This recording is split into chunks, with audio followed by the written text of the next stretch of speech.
सौंदर्य केवळ डोळ्यात नसतं, ते असतं दागिन्यांमध्येही. सोने, चांदी, हिरे आणि त्यावर तुमचं नाव कोरणारं एक विश्वासाचं नाव म्हणजेच संगमनेर येथील ओम मयूर ज्वेलर्स.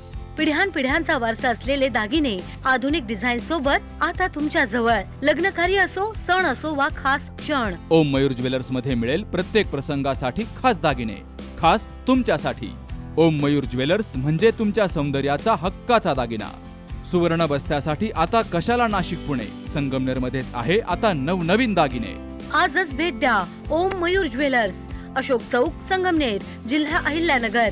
संपर्क 9372 012 044.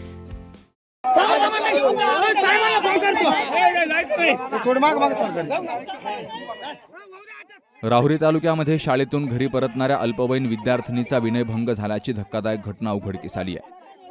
तर या प्रकरणी राहुरी पोलिसांनी तात्काळ कारवाई करत आरोपीला रात्रीच ताब्यात घेतलंय. मात्र या घटनेनंतर संतप्त नागरिकांनी पोलिसांच्या वाहनासमोर ठिय्या आंदोलन करत आरोपीला आमच्या ताब्यात द्यावं अशी मागणी केली आहे.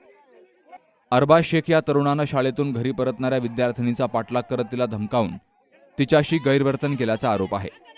या प्रकारामुळे घाबरलेल्या विद्यार्थिनीनं घरी येऊन घडलेला प्रकार कुटुंबियांना सांगितला. त्यानंतर कुटुंबियांनी राहुरी पोलीस ठाण्यामध्ये धाव घेत तक्रार दाखल केली.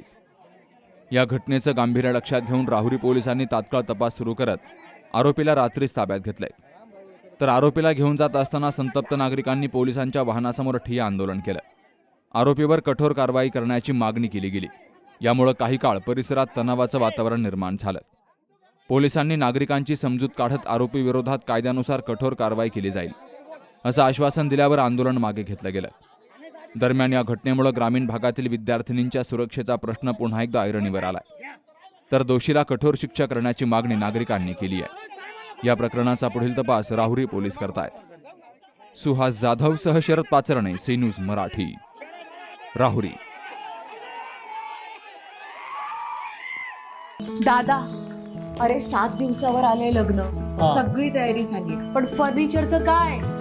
गृहवस्तू भांडार 10 ठिकाणी फिरण्यापेक्षा आपल्याला हव्या असलेल्या वस्तूंच्या हजारो व्हरायटीज एकाच ठिकाणी पाहायला मिळतात फक्त गृहवस्तू भांडार मध्ये.